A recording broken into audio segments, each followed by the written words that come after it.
Olá, sejam bem-vindos a mais um episódio da nossa série Weekly Thoughts, onde damos lugar no Empower Brands Channel aos comentários semanais assinados pelos membros, pelos conselheiros e também pelos embaixadores da Empower Brands Community. E hoje temos o gosto de receber o professor Vicente Rodrigues, que é também membro do Comitê Científico do Marketing Futurecast Lab do ISCTE e membro da Empower Brands Community. Olá, professor Vicente Rodrigues, muito obrigada por se juntar a nós. Nada, eu que agradeço. E hoje vamos comentar aqui um bocadinho, o tema é o clima atual dos negócios e empresarial, tendo também aqui como base para esta nossa conversa, para este nosso comentário, um estudo que o ISCTE tem vindo a desenvolver junto da CIP, um estudo pro bono, devo referir, sobre as expectativas face a um futuro próximo. E há de facto uma análise recente, já de janeiro de 2021. Vicente Rodrigues, temos motivos para ficarmos positivos, há sinais animadores, porque aquilo que nós percepcionamos é que parece que arrefeceu um bocadinho o entusiasmo e também as expectativas em relação a este ano de 2021.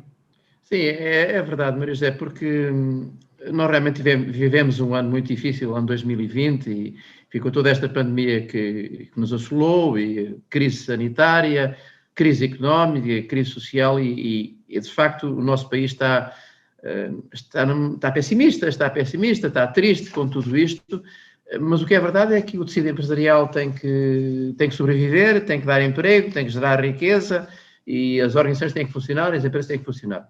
Normalmente, o ano passado, propusemos à CIP fazer uma série de estudos de mercado, fizemos cerca de 12 consecutivamente para fazer um bocadinho, avaliar, fazer um tipo de barómetro do que é que estava a acontecer nas empresas, com os financiamentos, com o teletrabalho, enfim, com tudo isso. E nos últimos temos estado a fazer também perguntas, portanto, o último foi já de janeiro, que é o 12º estudo que fizemos, sobre perspectivas dos empresários para o ano, e basicamente para o primeiro trimestre de 2021. E realmente os resultados são animadores, porque dizer-vos assim, em 31 de dezembro, só tínhamos 2% de empresas fechadas, tudo o resto estava a funcionar, porventura em teletrabalho, enfim, umas pessoas em casa ou não, mas pronto, poucas empresas no global do país estariam fechadas. Depois também um resultado positivo, evolução das vendas no último trimestre face ao período anterior, cerca de 17% das empresas aumentaram as vendas e 25% manteve o volume de vendas. Ou seja, há quase metade das empresas que, apesar de tudo, mantiveram ou até cresceram relativamente em volume de vendas. E um dado também muito interessante, das vendas registradas pelas empresas em dezembro, 40% vinha de novos clientes. Quer dizer que as empresas em 2020, em plena pandemia, arranjaram muitos novos clientes. Isso é extraordinário. As vendas já eram resultantes de novos clientes em termos globais e elas tinham crescido em 2020.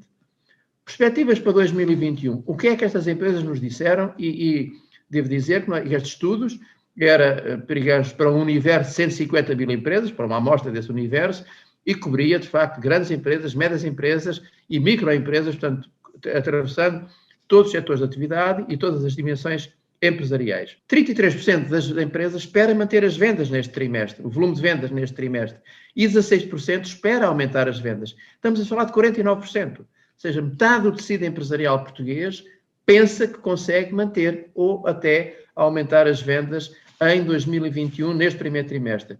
Recursos humanos, 74% pensa manter o volume de emprego que hoje oferece aos seus trabalhadores. E mesmo 8% das empresas pensa aumentar o número de trabalhadores. 82% que mantém ou aumenta. Isto para mim é muito positivo. É que há uma parte significativa do tecido empresarial que, apesar de tudo, acredita no seu país, acredita naquilo que faz, acredita nos seus negócios. Agora vamos dizer assim, isto é generalizado ao universo das empresas? Não é. E aí é que nós, se calhar, temos que ser um bocadinho mais seletivos nas conclusões e até nos apoios que se dão às empresas. Empresas ligadas a turismo, hotelaria, por exemplo, restauração, empresas de espetáculos ligadas à cultura estão sem qualquer atividade, a maioria delas. E, portanto, aqui é que não há, efetivamente, vendas, não há receitas, as lojas estão fechadas, não é possível vender e, portanto, aqui é que me parece que há alguns setores, claro que em termos de número global de empresas pode ser uma pequena parte, mas de facto são setores que estão completamente parados ou com atividades mínimas e com estrutura de custos elevadas, os custos das rendas, das pessoas, que apesar de haver layoff, há sempre custos para as empresas, dos edifícios, da manutenção, tudo isso, e portanto aí é que temos realmente setores com muitos problemas, porque efetivamente o confinamento, a impossibilidade das pessoas se juntarem, de irem a espetáculos ou de irem ao restaurante, aí sim, não irem frequentar um hotel, aí temos situações muito críticas. Uhum. Haverá também, obviamente, uma transformação do consumidor e eu não resisto a referir também que o ISCTE tem feito um trabalho, no fundo, de avaliação também do que é que são as transformações Sim. para o comportamento do consumidor e qual será a tendência de consumo. Há uma nova pesquisa também em desenvolvimento? Nós em 2020 lançámos um livro em novembro que chamámos Gestão no Pós-Covid, onde já damos algumas dicas sobre isso. Ou seja, nós fomos analisar, o Marketing Forecast basicamente é um laboratório que investiga tendências de marketing e de gestão, cerca de 210 tendências nós estudámos em 12 anos, ele foi lançado em 2008, e já lançámos um livro com a gestão no pós-Covid, ou seja, que grandes orientações é que nós damos à luz das tendências de marketing que estudámos ao longo destes 12 anos, que podem ser relevantes para as empresas no pós-pandemia, quando nós começámos a abrir novamente a sociedade, a economia, etc, etc. E aí, um dos capítulos é comportamento do consumidor, mas depois há outros, tecnologia, recursos humanos, como criar mais valor para as empresas. Portanto, nós, enfim, e com casos de empresas, nós estudamos muitas empresas que deram a volta em plena pandemia, que alteraram as suas estratégias, que alteraram os seus modelos de negócio, que alteraram os seus produtos. Portanto, é um livro que nós, enfim, esperamos que seja inspirador para gestores, para poderem perceber que há empresas, e para os portugueses também, que deram a volta. E, aliás, fizemos um programa para a RTP, chamámos 3 minutos sem esperar Portugal, a contar 20 histórias. 20 histórias, e está no RT Play, para quem quiser ver, 20 histórias de empresas que deram a volta em plena pandemia. Mas, comportamento do consumidor, que é isso que a Maria José questionava. Nós temos a noção, acho que todos, que de março de 2020 para cá, devido aos diferentes períodos de confinamento, inicial, depois abriu, depois fechou novamente, que há muitos comportamentos da nossa vida, enquanto pessoas, na família, no trabalho, alterou-se radicalmente. A nossa socialização também, porque fomos para casa, trabalhamos em casa, temos os filhos em casa, portanto, tudo isto alterou e alteraram-se também os comportamentos de compra e de consumo. Começámos a consumir determinadas coisas que não consumíamos tanto, a forma de comprar, o e-commerce, uma série de coisas. E, portanto, o que nós vamos fazer agora em 2021, e já temos algumas empresas que vão fazer connosco, é um estudo customizado, chamemos assim, é perceber o que é que dos comportamentos que nós alterámos ao longo de 2020 e agora neste início de 2021, enquanto estamos confinados ainda, o que é que disto se vai manter para o futuro. Vamos voltar à forma de comprar e de consumir que tínhamos em janeiro e fevereiro de 2020?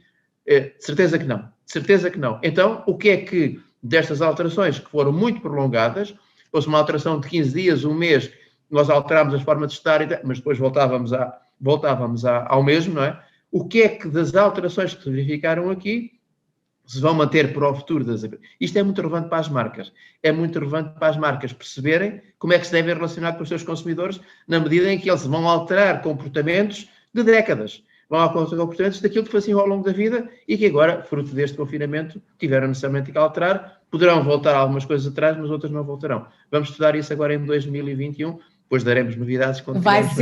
Vai ser com certeza um instrumento fundamental de trabalho para os nossos gestores e para as nossas marcas. Vicente, mas esta é também um momento e um comentário que não vive sem uma sugestão de cultura para finalizarmos esta nossa conversa e para além do livro que referiu há pouco, já está publicado e que também tem a ver com este lado do comportamento do consumidor, que outra obra gostaria de nos sugerir? Ok, eu tinha várias hipóteses, mas escolhi uma. Eu julgo que a Maria José sabe que eu estou ligado à Fundação Amaro Rodrigues há 2 anos, uma fundação de uma figura genial, foi para mim e para muitos a figura mais importante da nossa cultura no século XX, enfim, pelo que ela representou no mundo, pelo aquilo que pelo aquilo que fez, de centenas de milhares de espetáculos de todo o lado, desde a Rússia ao Japão, aos Estados Unidos, à América do Sul. A Amália cobriu o mundo todo. E o último livro sobre a Amália é extraordinário. Foi uma investigação feita pelo Miguel Carvalho, investigação paga pela Gulbenkian, que foi avaliar uma situação que é penosa para quem gosta da Amália e que devia ser penosa para os portugueses. Porque a Amália, que realmente teve esta representatividade ao longo do século XX, com a nossa Revolução de 25 de Abril, foi hostilizada, foi marginalizada, foi acusada de ser colaboradora da PIDE, foi acusada de ser colaboradora do antigo regime e passou um mau bocado. Sofreu bastante e sabe como é que ela ultrapassou isso? Foi pegar num carro, numa aparelhagem, correr o país todo, ir junto ao seu público, em cima de um carro, num palco improvisado, para sentir que tinha os portugueses com ela, porque o poder político estava contra ela. E alguns colegas, inclusive de profissão, estavam contra ela com este tipo de acusações. Ora bem, este livro, esta investigação do Miguel Carvalho veio provar que a Amália, em pleno período de ditadura, ajudou presos políticos, financiou o Partido Comunista Português, financiou familiares de presos políticos, cantou poetas, digamos, da oposição ao regime, portanto, teve uma dignidade enquanto figura humana a toda a prova. E eu fico pessoalmente por estar na Fundação e saber isto agora, que realmente a verdade foi reposta. Quer mostrar o livro, ainda não mostrou, sei que tem aí. Amália, Ditadura e Revolução, a História Secreta. É porque, de facto, nós às vezes temos isto, e devíamos combater isto. Uns portugueses de gênio, de genialidade, enfim, que não são muitos, não é? Nós devíamos honrar e prestigiar. Mas, por vezes, não sei se é uma pontinha de inveja, não sei o que é que nós não valorizamos suficientemente as coisas muito boas. E, realmente, a Amália, enfim, agora eu visto completamente a camisola, uma vez que estou à frente da Fundação, mas acho que não deve ser só por isso. Fico muito contente por este reconhecimento e por este trabalho de investigação. Foi um trabalho muito sério, de vários anos, entrevistas de imensa gente do Partido Comunista e dessas áreas da oposição, da altura, que presenciaram isto e que realmente confirmaram que a Amália teve um papel humanista, desinteressado e que não foi público. Não foi público e por isso é que as pessoas também não sabiam dele. E mais uma grande faceta, para admirar da Amália. Não é só o professor que tem uma ligação à Amália, eu também sério? Tenho que lhe contar que fui convidada para abrir a Rádio Amália. Que giro! É verdade, também tenho aqui o meu lado, o meu coraçãozinho ligado à Amália e foi muito giro, tive um programa que se chamava O Bairro Alto, onde ouvi imensos fados da Amália. E digo-lhe uma coisa, o fado é muito cinematográfico, porque eu, aquelas horas em que estava a pôr aqueles fados, eu imaginava aquelas cenas todas cantadas à minha frente, como se estivesse a ver um filme. Claro, que bom, não fazia ideia, não fazia ideia. É verdade. Okay. Estamos os dois com uma ligação à Amália. Que bom. Foi um prazer, Vicente Rodrigues, muito obrigada por esta partilha, por vir partilhar connosco também estes dados tão importantes que o ISCTE tem vindo também a recolher junto das nossas empresas. Foi um comentário muito válido para a comunidade. Espero voltar a contar consigo em breve, mais uma vez neste espaço. Um grande beijinho, bom fim de semana. Obrigado, Maria José, muito obrigado também. E já sabe, não se esqueça de ativar as notificações, subscrever o nosso canal, antes de mais, ficar então a par das nossas estreias, acompanhar todas as novidades. Tenha um ótimo fim de semana, fique bem, fique em segurança e com os conteúdos de excelência do Empower Brands Channel.